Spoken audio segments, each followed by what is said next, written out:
Recently, I've been struggling with trying to balance living a life and working. I can't tell the difference between when I'm having fun and when I'm working. And this leads me to this state where I'm just like I don't know which one to prioritize. Because you talk to older people and you know these 60-year-olds who have retired. They say, "Oh, go live your life." They tell you have fun in your young age. But then your own parents, people who are 20, your teachers, they tell you work harder, keep on going to school. And sure, like of course you could balance the two, right? Go out with your friends sometimes, work hard sometimes. But how do I know if I'm sacrificing one for the other? How do I know that if I spend one night every single week for the rest of my life with my friends, that won't stop me from becoming a multimillionaire? How do I know that me working harder than others on this business or on this YouTube channel would make me very socially isolated? I'll regret this time. And that's the biggest question, time. A lot of philosophers have said that their biggest enemy is time. Everyone's biggest enemy is time. But I think you can take time and use it. There's this YouTuber called Chris Firstman, and he preaches something called the male advantage. He says that instead of, as you grow up, instead of losing testosterone and getting weaker and getting, just worse over time as what we believe, he thinks that you could use time to your advantage, use it as a compound interest kind of thing. So what if we could do that? What if we could take our time and instead of making it so that we regret not living a life or regret not working hard enough, and instead we make it so that the time we do have with our friends or the time that we do work is valuable in and of itself. We usually dread work because we relate it to what experience we had in school. In school, no one likes going to school. Maybe like some Indian kid, but other than that, I don't know who likes going to school. Sure, socially, it's good to meet friends there, it's good to meet people. But it's not something that we really want to be there for. And once we start getting into our work life, after our 20s, after we graduate college, if we choose to go, we associate school with work, our work, whatever field it may be in.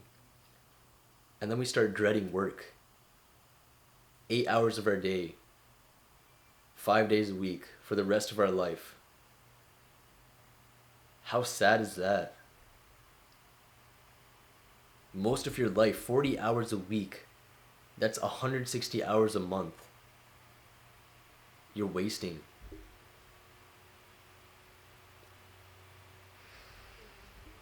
What if you could take that time and make it something that you love doing? And I'm sure this sounds very basic, do what you're passionate about. But I don't think that's the right answer either. If you do what you're passionate about, you'll never get anywhere. Because you do something you're passionate about and then all of a sudden you want to do something else. And you skip to that. And then you skip again because you didn't find that as fun as you thought it would be. At a young age, I think it's much better to... So think about your life as like a line. And we all have a certain amount of focus. So we could focus more on our physical health, we can focus more on our mental health, our career, whichever one we want. So let's say we're working on career here. Now within these little brackets, they also have their own little line, amounts of focus, percentages you can call them. And if we were to choose a career and we started taking a little bit of action in that, but then we felt bored and we stopped right here, then our career would be right here. And then we bounce to the next one. We start from the bottom again. Sure, you may have a bit of knowledge, you may start a little higher. You go up, you go up, you go up, you're stuck here again. You don't want to do it. You're here.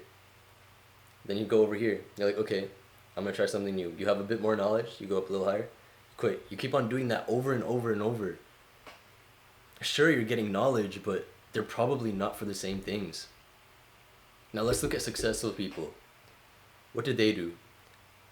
Most of the successful people we have today, let's consider them Bill Gates, Elon Musk, the coding people. They started coding when they were 13. Now, was this luck? I don't think so. Because the top three companies right now is a phone company, Apple, Amazon, which delivers things to you, and Microsoft, a computer company. There are other smaller companies which are pretty wildly successful. But what I'm saying is that this is stuff that majority of the population of the world doesn't have. I think there are more Androids out there, more Androids than iPhones. And yet Apple is probably one of the most successful businesses out there. Even though they're mainly a computer company. That's their flagship product. Because they chose what's called essentialism. They took one or two things and they just went straight up in that. They took that focus and they just continued over and over. They didn't bounce around. Let's look at social media. Social media is a combination of psychology and computer science. The computer science part is where they learn what you like to do. And psychology is where they make you stay on for longer. That cycle feeds itself. They found a way to profit off of two things they like to do. Software engineering, computer engineering. You get the Tesla. You get a car company. Wildly successful, richest man on earth. So I guess where I'm trying to get with this is that you can't really diversify your attention later in life. And everybody doesn't want to become the number one billionaire. They want to have enough to get by, or at least live freely.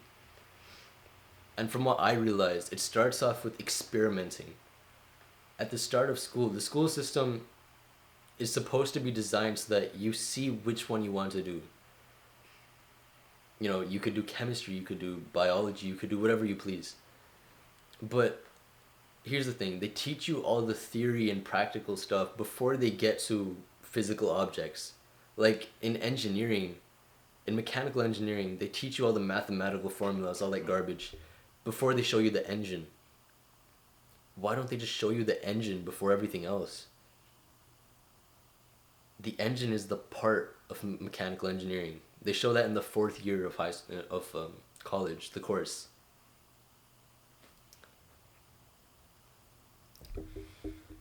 If you just saw that engine at the start and were like, okay, I want to pursue this, then you would actually have an interest in learning those mathematical formulas.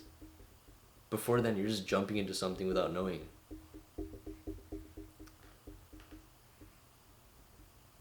So when you're young, in high school, in middle school, wherever you are, even in college, experiment. Your grades truly do not determine what you're going to do. I don't care what people say, it chooses the college you get in. Okay, that's fine, that's cool. Take this time to realize what is your engine. What is something you want to look at and be like, wow, I want to learn more about that. Take some steps to learn about it. And once you learn about it, you're satiated and you don't want to go any further, move on. What is the next thing you want to pursue? Do not do it for the money. The money will come itself. You find something profitable. The top company is a phone company. Is that supposed to be the most profitable in the world? A car company, Tesla, come on. The only people with Teslas are rich people. People in Europe, the majority of the population is in Asia, which can't even afford a Tesla. And Africa, that's about half of the world's population. Why isn't the most successful company a water company, something every human needs? Because these guys took an idea and they found a way to profit properly.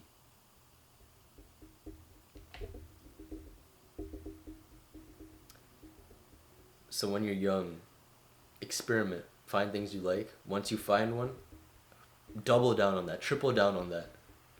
Do not let it go. Do not let it go until it has reached somewhere. Don't give up halfway.